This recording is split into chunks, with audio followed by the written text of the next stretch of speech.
Hey everybody, Griff here at Twin Cities Peppers. Today is Tuesday, August 18th, and this is our update number 7. We got a couple things to talk about. So we did have some hail. Things are recovering very nicely. Me and my girlfriend were out here in our old snowboard helmets, or my old snowboard helmets, literally holding a tarp and a sheet over my plants, which is pretty interesting. So props to her for helping me out. Woke her up at 1 a.m. said there's hail coming, we gotta do something. I'm not gonna just sit here and let these things get destroyed if I have anything to do with it. So that's what we did. And yeah, we got a little bit of hail damage, but it's pretty much superficial. Took a little bit away from the looks of the leaves, but really not a big deal at all. Still got peppers. Got a sea of green out here. Some of you guys may be asking me what these tennis balls are doing on the top of this. So we were supposed to have hail again, and I wasn't gonna take any more chances. So I actually bought a bunch of green, those green metal stakes that you'd pound in the ground, and I put them all up here. And I got paracord and a 20 by 12 foot tarp. And if you look at my Instagram pictures at Twin Cities Peppers, you can see that we successfully figured out a way to cover these plants if it were to hail. And yeah, it was pretty cool. I was pretty proud of myself there. Just a little bit of old-fashioned Griffin ingenuity, and yeah, it seemed to work. So if you guys need a solution for that, check my Instagram page. And yeah, so that's enough talking for now. Let's get right into it. First up, Griff Reaper. Probably barely recognize her. Putting on a lot of flowers again. Had a couple ones that I isolated in here, so to save seeds. And yeah, these things are just putting out new shoots like crazy, flowering up like nuts. Not sure if they're gonna make it to freeze, but I'm gonna sure as hell try. So just gonna let these things go. I'm not gonna cut any branches off and encourage any ripening. I'm just gonna kind of let it go and see what happens. So that's the Griff Reaper. Next up, we have our TS Moruga Yellow times Yellow Brain strain. I did a few crosses this morning, which should be interesting. All parents of the Moruga. So TS Moruga Yellow, Yellow Brain strain times Moruga Red Monster. We got TS Moruga Yellow times Yellow Brain strain times Peach Reaper, which I'm excited to, hopefully that works out. And then we got the Moruga Yellow times Yellow Brain strain, or Scotch Brains. And then TS Moruga Yellow times Yellow Brain strain times Caramel Bitchalokia. So that's enough about the crosses. Let's just check out this plant. Ripening up here, and that hail damage did a number to my plant, this plant for sure, because it's pretty large and tall. So you can see here that cracked in the wind. It wasn't necessarily just hail, it was wind as well. And this stem actually split from here down, and I had to quickly wrap some of that green tape around. This actually works, guys, so don't just tear off the branch and throw it away. I mean, depending on how bad it is, you can definitely tie it back together and it will grow back together. If you guys have ever heard of like a grafted plant, it's actually taking the root system of one plant and tying it to the top portion of another, or one separate branch will be a different pepper plant than the other separate branch, and that's possible too. So that made me think, oh, well, I'm just going to tie this together and try that out. So kind of sealed it so it has some disease resistance, and yeah, it's doing really well. Got a lot of big peppers on there. As you can see, these are very meaty pods. They feel a lot heavier and more dense than a lot of the other pods that I've come across. So yeah, this thing is absolutely ginormous. Those rods right there are 6 feet tall. So if that gives you any reference as to how big this plant is, doing really well. Really happy with it, and glad it survived that hailstorm. So next up, we got our Ahi White Fantasy. Doing great again, flowering up again. it's kind of slowed down a little bit on growth. The Sugar Rush Cream has really picked up on growth, whereas this one kind of slowed down. I think it's probably trying to ripen those final pods and get going on the next set. So next up, that brings us to our Sugar Rush Cream. You can see flowering up again. These branches are just, these are very messy, kind of sprawling plants if you don't stake them right. And I think I'll do a different kind of staking method next year, but this is actually working out pretty well. You can see here I got this tape, the same stuff I tied up that T.S. Maruga Yellow's stem with. I wrapped around these 4 posts to kind of give it some support, and I could do that again. I haven't gotten around to it, and frankly, I don't think I need to unless it gets really loaded down, which at that point I will do that. Next up is our Scotch Brain. You can see in here, got some few ripening pods. Definitely down here, there's a few. You can see those. Yeah, and this is kind of the hail damage I was receiving. Also, we got a bunch of broken branches on some of them, which was very painful to kind of walk around and look at. And I'm sorry guys if I'm making my situation seem bad. I know a few of you guys may have experienced some pretty bad hail this year. So mine is not anything compared to some of you guys, I would imagine. So next up, we have our Peach Reaper. This thing has been slowly putting on pods. It's been dropping flowers, and I kind of investigated that, and I saw what are called minute pirate bugs, which are a beneficial insect that actually will suck thrips and aphids. They stick their little nozzle nose in to the bug and suck out the insides and dry them up. And I was wondering why I have so many of those, and I look at some of the flowers, and there's thrips in there, and thrips are a big cause of flowers dropping. So if you don't have good eyesight, or you can see those minute pirate bugs, and that will kind of tell you that the thrips are there. If you do have good eyesight, you can really look inside, and you'll see this little wormy looking bug, very small, kind of crawling around, and that's sucking the life basically out of your flowers, which causes them to drop. But you can see how many flowers are on here. I mean, that's probably what draws them to this plant as much as they're here. It's just absolutely loaded with flowers. I mean, I wouldn't even want to start counting the number on here. This is just ridiculous. But nonetheless, we're getting a few pods, and it's doing good. So this morning I actually whipped out some neem oil and Captain Jack's dead bug. I typically don't like to spray the entire garden with that. My garden's been doing really well with natural pest management. So organic gardening will kind of beef up the plant's ability to resist pests, as well as keep beneficial insects around. So that's another good thing. I haven't really had to spray, but 1 tablespoon per gallon neem and 1 tablespoon per gallon Dr. Bonner's dead bug sprayed on those flowers early in the morning, so the bees aren't hitting it and getting any effect from that. You don't want to kill pollinators, and a lot of these things advertise that they're not going to kill pollinators. I know neem oil doesn't, but Captain Jack's dead bug, I'm not sure about that, but it says to definitely apply it in the early morning or late night after all activity has ceased with the pollinators. So sorry about that long talk we just had, but let's move on here. All right, guys, so I'm going to do my best here. I'm going to extend this selfie stick, kind of get in here as we go. Next up, we have our caramel bitcholokia, doing really well. My whole family was over here a couple nights ago, and it kind of wiped me out as far as peppers go. We got a bunch on here still, and they're looking really good. And I've had a few beautiful, beautiful ripened ones. You can check my Instagram. It's at Twin Cities Peppers, all one word. But yeah, you can see those there, doing really well. Just absolutely loaded. Let me show you this. So, I mean, just everywhere. It's just absolutely insane.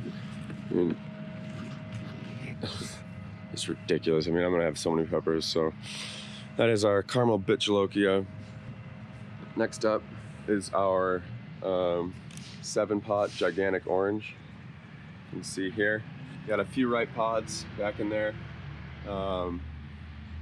This thing is just flowering up like crazy again, and these pods are gonna start ripening up. I wanted to get this update in before I went ahead and picked some of these peppers on here because I wanted you guys to see them.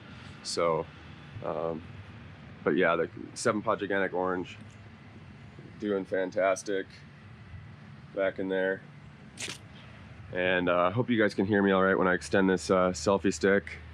I'm trying to talk at a good volume. So next up we have our Bootla bubblegum 7-pot chocolate. I picked a bunch off here a couple weeks ago, and it hasn't really been picking up too many more ripe ones yet, but they'll be coming here shortly. Really flowering up again. And you guys, typically after you pick your first kind of flush of peppers, they'll start seemingly ripening a little bit faster. I'm not sure if that's true or not, but I mean, that's kind of what I've found in the past. You know, once they kind of kick it into high gear and start their ripening, they'll start kind of putting on more pods, and then those will ripen a little bit faster than the first ones, in my experience. But yeah, that was the Bootla bubblegum 7-pot chocolate. Next up we have our Moruga scorpion. You can see here we got some ripening ones going on in there. Got a lot of new flowers. And again, this pole is 6 feet tall, probably about a foot into the pot. So that's about 5 feet to the top of that. So we're probably almost 4 feet here on that one, which is pretty impressive. So that is the Moruga scorpion. Next up, we have our Aleppo pepper. And just like always, guys, I'm gonna tell you once, tell you twice, tell you 7 times. This is the 7th update. Aleppo pepper is my absolute favorite pepper. Absolutely fantastic pepper. I highly recommend you guys getting them. Chiliplants.com. Chiliplants.com is where you can find seeds or live plants in the spring, and I really recommend them. Also, Refining Fire Chilies has them, but they're a little bit different on Refining Fire. I've noticed the shapes of the pods are a little bit different. I think this is the true Aleppo here, from what I've seen in pictures. So chiliplants.com is where I get your seeds for these if you are interested. But yeah, best pepper I've ever had. So all right, next up, guys, is our Moruga Red Monster. We do have a cross on here that I'm trying. It's Moruga Red Monster times TS Moruga Yellow times Yellow Brain Strain. I really like those two plants, this plant as well as the TS Moruga Yellow times Yellow Brain Strain. The only reason I'd cross, you know, what I'd want to look for in that cross, either way, the TS Moruga Yellow times Yellow Brain Strain times Moruga Red Monster, or opposite, where the parent plant is the Moruga Red Monster. I'm going to be looking for the production of this Moruga Red Monster in the size of plant of that TS Moruga Yellow times Yellow Brain Strain. I mean, that thing is just a beast. I mean, it's so beastly, and I really would like to see that more in the shape of this plant. And you know, I don't have a long enough growing season to really figure out the full potential of these things, so that kind of really irks me a little bit. But we're gonna be winding down here in Minnesota pretty soon. I'm probably tearing up a little bit, but yeah, it's been a good year, and man, it's gonna suck to have to watch these babies go down. So hopefully I can try to overwinter a few, but I've had pretty bad experiences doing that with pests and stuff just popping up out of nowhere midwinter and just kind of wrecking my whole crop. And you know, anything new that I would have planted by then would, you know, can get infested. So it's kind of a risk I got to take if I want to do that. But yeah, so the Moruga Red Monster, check that thing out. Just loaded. This is the production I'm talking about, you guys. This is for peppers that are this big, to have this many peppers on one plant is pretty impressive. I mean, between these two plants here, I mean, that's enough to keep, you know, people's spice addictions in check for at least a year. So moving on. Here's our purple pumpkin, and you guys, oh my gosh, I cannot believe how much this thing has grown. Absolutely crazy. I mean, these shoots just shot up out of nowhere. This was the old plant down here back when I did my trimming or staking and trimming video, and the plant was literally like this tall. And now look at it, it's crazy. Just putting on tons of new flowers, tons of new growth. Really lush, awesome leaves, you know, just beautiful. Can't say enough about this plant either. I love the way this thing grows. And these peppers are really edible. As far as you know, they're about a little bit less than ghost pepper, I would say, or about the same, somewhere in there. But they're very edible for me. I like to put them on my pizza and make sauces out of them. And you know, it's just a great plant, very productive. Really highly recommend it. This is the purple pumpkin. So next up, moving on. Got our Apocalypse Scorpion here. This is the one that took quite a bit of hail damage, actually. You can see here, you know, see those holes in the leaves, and then branches were breaking off, and you know, it doesn't look as good as it did, but you know, it's still producing. So let's go underneath and check out underneath the hood here. You can see how just crazy these things look. I'm gonna pick all these today and hopefully get a ferment going in the next couple hours. So really excited to see what my haul is going to be for this one. It's probably going to be quite a few peppers, so I'm pretty excited about that. But these are the Apocalypse Scorpions. Typical shape is right about there, and that's pretty typical as well. And that reminds me, I want to show you guys this. Pretty cool. So you see that pepper there? It's growing around that leaf. I think it's really awesome how, you know, what the plant grows up around kind of influences the shape that it comes out to be. I mean, this one, these two grew up kind of together, so this indent is here. This one grew hanging by itself, straight down, so it really just kind of grew uniform. It's just really cool to see how the different parts of the plant around the peppers influence the way they grow. So this is a little fun thing I wanted to show. Sorry, I'll get back to this Apocalypse. Flowering up again, looking really nice, besides the hail damage. And, you know, again, I can't complain, you guys. I'm sure some of you guys are in worse spots than I am. So yep, this is the Apocalypse Scorpion, and yeah, we'll move on to the chocolate Scotch bonnet, and this thing is absolutely taken off. I mean, where did this come from, you guys? Look at my last video. Where did this come from? It's absolutely crazy. Where did this come from? I mean, they grow so fast, right in front of your eyes, and it's just insane. This thing's flowering up like crazy again. Got peppers on there. Got a lot of ripe ones under there. A few ripe ones, actually, not too many. But just look at these peppers, how pretty these are. This is probably one of my favorite looking peppers.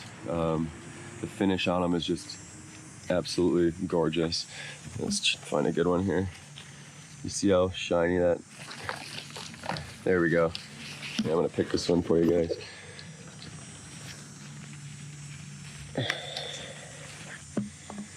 So let me go get in the sun here. You see how pretty that thing is? I mean, absolutely gorgeous. So that's the chocolate Scotch bonnet, doing really well. Next up, we have our Freeport orange Scotch bonnet. Also, just absolutely putting out tons of new growth and lots of flowers, So, got some peppers ripening under there. I got a few under here as well. Over this way, if I can get there for you. I don't know if you see those. But yeah, this is the Scotch bonnet Freeport orange, and grab one of those for you so you can look at it.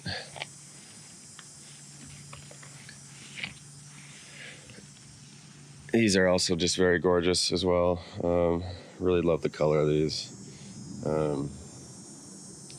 Yeah, this is the Scotch bonnet Freeport orange. Next up, we have our Carolina Reaper. Show you underneath here. Really loading up. Not as big of a plant as I thought it would be.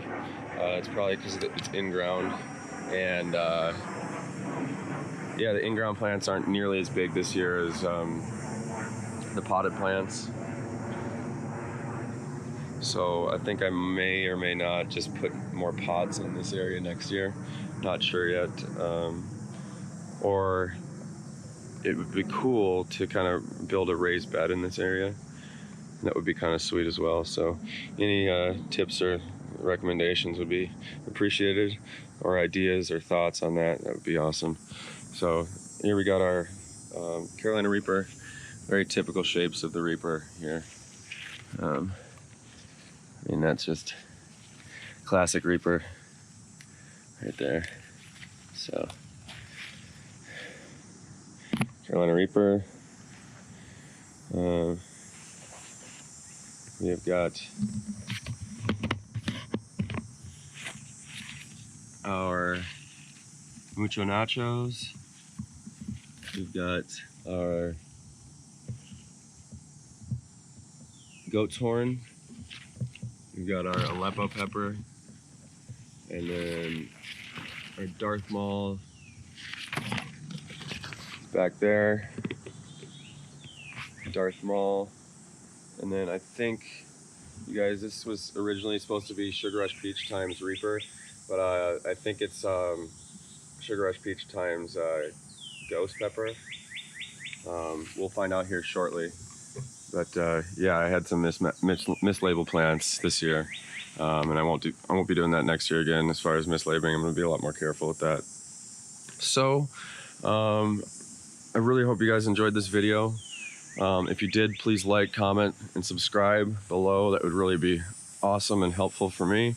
With that being said, thank you, appreciate it, and we'll see you next time.